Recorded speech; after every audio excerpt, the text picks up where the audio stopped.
안녕하세요, 가가이 구독자 여러분. 오늘 지금 여주 멀리까지 왔는데요. 와, 뭐 마인비전 엄청난 시설이네요. 자, 오늘은 기아 EV 데이입니다. EV 데이 뭘까?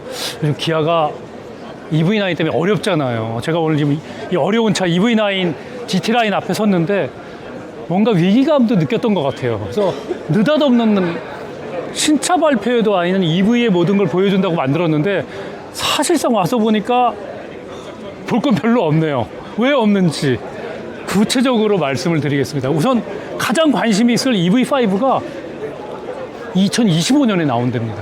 김팍 셌어요. EV3, 4 내년 상반기 하반기 나오는데 컨셉카를 갖다 놨어요. 그 컨셉카에 끝내주는 기능이 양산차엔 거의 적용되지 않는다고 합니다. 이거 다 말씀드려서 이거만 보고 나가시면 안 되는데, 우리 구독자 여러분. 자, 이제부터 천천히 따져보도록 하겠습니다.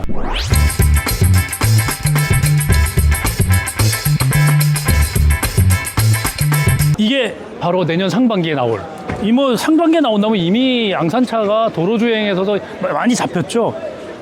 그 양산차를 갖다 놓은 게 아니라 EV3 컨셉카를 갖다 놨습니다. 소형 SUV인데요. 딱 소울 크기입니다. 소울을 대체한다, 그렇게 이해하시면 될 것 같아요. 저는 기아 EV 시리즈를 볼 때마다 늘 드는 게 아이언맨 생각이 너무 나요. 정말 아이언맨 느낌이랑 너무 비슷한 앞모습이, 특히 턱 이렇게 나와 있는 그 부분인데, 이렇게 그 디자인 패턴이 된 LED로 된 헤드램프, 양산차는 적용되지 않는다고 하네요. 아쉽습니다.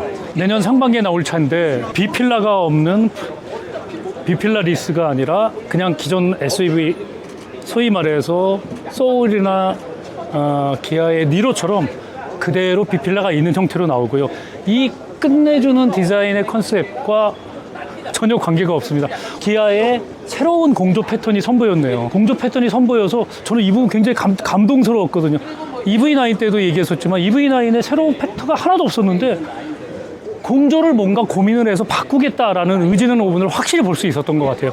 아쉬운 점은 EV3나 4, 5에 이런 공조가 들어가진 않는다, 그렇게 말씀드릴 수 있을 것 같네요. EV3의 후면 디자인은 EV9과는 달리 상당 부분 쿠페형으로 많이 누웠네요. 많이 누웠지만 전체적으로 차의 차고가 높은 편은 아니기 때문에 적재라든지 이런 부분에 집중한 그런 차는 아닌 것으로 보여집니다. 근데 부분들은 그대로 유지될 가능성이 높은데, 전체적으로 소형 SUV, 이거 SUV라고 할 수 없어요. 크로스오버예요. 그냥 크로스오버라, 소울과 같은 크로스오버라 SUV 인증을 받을지에 대해서는 저도 한번 확인을 해봐야겠습니다만, EV3 그냥 크로스오버라고 이해를 하시면 될 것 같습니다. 컨셉카인데 가장 큰 특징은 디자인은 거의 이 상태로 나올 거다. 외관 스타일링은 디테일 헤드램프나 리어램프 그 부분은 다르지만 느낌은 이런 형태로 나올 거다. 그러고 보니까 소울보다는 훨씬 예쁜 것 같네요. 니로보다도 디자인적으로는 굉장히 괜찮은 것 같은. 그 이외에는 말 그대로 컨셉카입니다. 자, 내년 하반기, 이르면 내년 여름쯤 나오겠죠. 이르면 여름에 나올 EV4 앞에 왔습니다. EV3와 4는 3천만 원대, 3만 달러부터 시작하는 엔트리 전기차입니다. EV2가 물론 이제 3만 달러 이하에 나온다는데, 그건 2025, 6년 한참 지난 이후니까 국내에서는 가장 보급형 전기차라고 이해를 하시면 될 것 같습니다. 세단이냐 SUV냐 정체 그냥 크로스오버라고 말씀드리면 됐을 것 같아요. 기존에 없는 정체를 갖고 있습니다. 3박스로 구조가 유지되는 거는 트렁크와 2열이 부분되어 있는 건 맞지만, 그렇다고 세단의 느낌은 전혀 나지 않습니다. 어떤 느낌인지 한번 디자인적으로 얘기를 해보죠. 현재 EV4는 스타일링만 존재할 뿐 컨셉카라 실제로 나온 차는 이 안에, 특히 실내는 완전히 바뀐다고 봐야 되는데요. 아이덴티티는 그대로 이어가네요. EV9이나 EV5라든지 보여줬던 아이언맨 마스크. 기아는 얘기를 합니다. 아직 타이거 페이스를 계승했다고 하는데, 그냥 저는 타이거 페이스가 기아 디자인 용어 쓰인 것 같아요. 타이거 페이스, 이게 타이거 페이스의 모습이 있을까? 타이거 페이스가 기아의 앞모습을 지칭하는 단어로 통용됐다, 그렇게 이해하시면 될 것 같습니다. 오히려 아이언맨 느낌이 나는 그대로, 그 느낌은 EV4에서도 느껴지네요. 비율적으로 봤을 때도 EV4는 세단에 가깝습니다. 특히 차고는 확실히 낮기 때문에 세단 형태, 차고가 낮다라는 것 빼고는 그냥 크로스오버다, 그렇게밖에 이야기할 수 없을 것 같아요. 자, 오늘 컨셉카라 전혀 손을 댈 수가 없는데, 이 실내. 이 EGMP로 만든 전기차의 실내의 특징을 그대로 보여주네요. 굉장히 넓죠. EV3와 EV4, 그 다음에 EV5의 특징은 전륜구동으로 만든 EGMP 첫 차입니다. 대신 단점이 정확히 존재하는데요. 800V 고속 충전이 안 되고 400V, 그리고 원가 절감 등등 대중형 전기차에 맞추기 위해서 충전구의 위치도 앞쪽에서 앞문 쪽으로, 사이드 쪽으로 뺐습니다. 그 부분을 개선하기 어렵다고 하네요. 가장 큰 차이점은 800V 충전이 안 된다. 3, 4, 5는 400V 충전이다. 대신 실내 공간은 EGMP 때문에 굉장히 넓다. 그렇게 이해하시면 될 것 같습니다. 이런 인테리어로 나오지 절대 않습니다. 당연히 B필라가 있고요. 세단 구조이라는 것이 트렁크와 리어 2열 시트에 구분이 명확히 돼 있어서 3박스지만 이게 세단이냐, 이걸 누가 세단이라고 하겠습니까? 크로스오버다, 그렇게 이해를 하시면 되겠네요. 자, 뒷부분으로 가보시죠.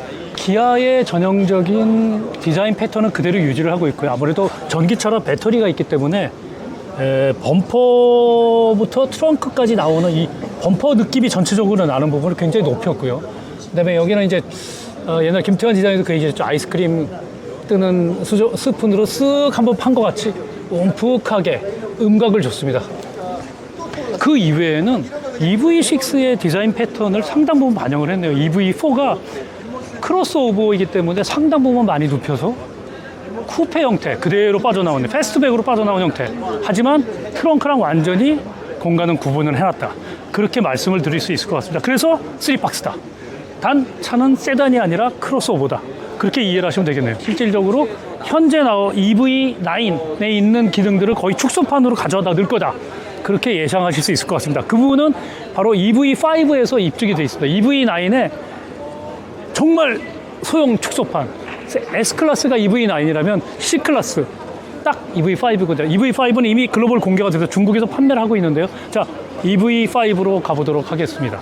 솔직히 오늘 절반은 사기당했다고 느낀 게 이 관심차, 이미 9월에 중국에서 글로벌 공개를 했죠. EV5가 내년에 나올 줄 알았는데 2025년에 나온다고 합니다. 가장 큰 이유는 중국 부품을 가져다 쓰기에는 물류 비용 등등을 계산했을 때 도움이 안 돼서 국내 소싱을 다시 해야 되기 때문에 시간이 좀 걸린다고 하네요. 하지만 요 중국에서 나온 EV5 그대로 디자인과 부품들 똑같다고 보시면 되고요. 가장 큰 차이점은 배터리입니다. 국내 사양은 이제 아무래도 그런 중국의 CATL 배터리 때문에 그런지 배터리 부분을 좀 바꾸고 있는데요. NCM, 기존 리튬이온 배터리로 한국에서는 리튬이온을 달아서 출시를 한다고 그러고요. 대신 배터리 용량이 89에서 81kWh로 한 10% 조금 줄었습니다. 아마 주행거리는 전륜구동이기 때문에 롱레인지의 경우에는 처음으로 500km를 넘지 않을까 그렇게 예상이 되는데요. EV5 그냥 디자인은 딱 그렇게 생각하시면 된 것 같습니다. 잘생긴 EV9 이 부분에 대해서도 동감하실 분이 얼마나 될지 모르겠는데 저는 개인적으로 EV9 대신 좋은데 EV9 잘생긴 EV9의 동생이다. 정말 똑같아요. 거의 똑같습니다. 실내는 더 똑같고요. 전체적으로 기아가 가지고 있는 이 스타맵 그대로 적용했는데 굉장히 놀라운 점은 기아 전기차는 처음으로 현대차의 느낌이 나는 이 호라이즌 시리즈 같은 느낌을 딱 줘서 앞에 주간주행 등을 굉장히 강하게 넣었죠. 밤에 보면 주간주행 등이 굉장히 강하게 보일 것 같아요. 이거는 EV5를 사는 구매자들에게 상당 부분 땡겨줄 수 있는 요소라고 저는 생각합니다. 전면에 이거보다 강한 디자인 느낌을 주는 차는 최근에 전기차 본 적이 별로 없습니다. 크기로 본다면 딱 준중형급입니다. 스포티지랑 거의 똑같다. 길이가 5cm는 짧은데 실내 공간은 휠베이스는 5mm밖에 차이가 안 납니다. 실내 공간은 거의 똑같다. 스포티지급이다라고 이해를 하시면 될 것 같아요. 가격대도 국내에서는 중국이 3천만 원, 2,900에서 시작을 하는데 국내에서는 4천만 원 정도 가격을 시작하지 않을까 그렇게 예상이 됩니다. 그래서 옵션을 좀 넣으면은 3천만 원 후반대에서 기본 정도보다 조금 괜찮은 걸 살 수 있지 않을까 그렇게 기대하고 있는데 그건 물론 스탠다드 기준이겠죠. 롱레인지로 간다면 당연히 4천만 원 넘을 수밖에 없을 것 같습니다. 원가 구조상. EV5도 EGMP를 적용한 첫 전륜구동 모델이죠. 400V 충전, 800V 초고속이 아니라 400V 고속 충전 시스템이 달려 있고요. 전륜구동의 후륜 모터를 한 3분의 1 정도 출력을 내는 후륜 모터를 넣어서 4륜구동 모델까지 나옵니다. 전륜구동의 장점들을 적용을 했다고 합니다. 실제로 직진 성능과 눈길이라든지 악천후 조건에서는 후륜구동보다 전륜구동이 유리하거든요. 그래서 실질적으로 4륜구동보다는 전륜구동을 많이 살 차량의 포지션이기 때문에 전륜구동을 적용하고 대신 초고속 충전을 빼고 400V로 낮추면서 가격을 낮춘 게 바로 EV5 준중형 SUV입니다. EV5는 SUV로 인증을 받을 것으로 예상이 되네요. 말씀드렸다시피 400V 고속 충전신을 적용하면서 충전구 위치는 앞에 본닛 아랫단에 달았습니다. 이 부분은 기아가 전륜구동 전기차 EGMP를 활용한 전륜구동 전기차에 공통적으로 사용하는 사양이라고 합니다. 앞으로 EV2도 한참 한 2, 3년 후에 나올 EV2도 앞쪽에 충전구가 달릴 거로 예상이 되네요. 이 부분은 현재 기술적으로 바꾸기가 어렵다고 합니다. 후륜구동 베이스일 때는 충전구가 뒤에 있다. 그렇게 이해를 하시면 될 것 같네요. 지금 뭐 EV6도 그렇고 EV9도 그렇고요. 사이드를 봤을 때도 EV9과 크게 차이는 없습니다. 전체적으로 도어 손잡이도 같은 구조고요. 음향각이라든지 이런 부분도 EV9의 그대로 축소판, 이 두툼한 부분도 축소판이다. 그렇게 이해를 하시면 될 것 같고요. 전체적인 휠 디자인도 기아의 이건 뭐 포스포크다 이렇게 얘기할 수 있는 게 아니라 디자인도 통일성을 준 것으로 보이네요. 자, EV5 후면인데요. EV9에서 보는 것처럼 거의 상당 부분은 여기 살짝 쿠페형으로 줬을 뿐 거의 전체적으로 직각으로 떨어집니다. EV9의 축소판 그렇게 이해하시면 될 것 같고요. EV5의 특징은 이 트렁크 공간에서 나타납니다.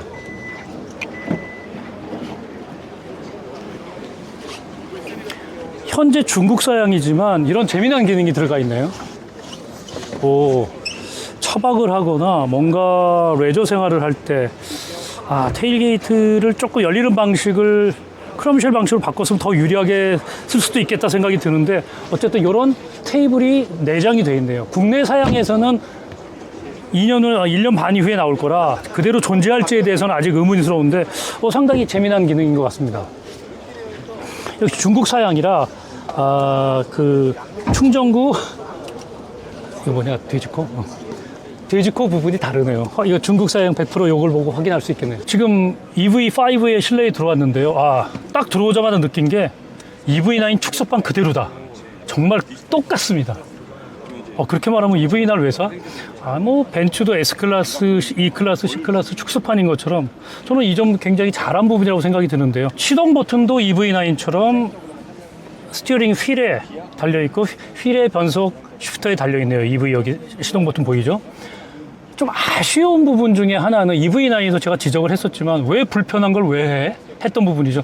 5인치 공조 패널도 똑같이 공용을 했습니다. 그래서 디스플레이랑 디지털 계기판을 같이 쓴 건 좋은데 운전할 때 스티어링 휠이 가려지죠.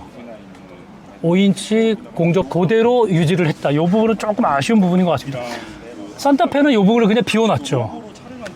불편한 걸 왜 할까? 저도 항상 그 느낌이었는데 대신에 공조는 이렇게 따로 EV9처럼 뽑아놨고요. 전체적으로 EV9처럼 가려진 그래서 물리 버튼의 수를 최소화했습니다. 공조 이외에는. EV9과 가장 큰 차이점은 중국형이라 그러는데요. 일렬을 벤치 형태로 한국 소비자에겐 이 부분이 별로 그렇게 선호하는 사양이 아니라서 적용될 가능성은 없는데 중국인 굉장히 좋아한다고 합니다. 이 일렬을 벤치 형태로 적용을 했는데 장단점이 확실합니다.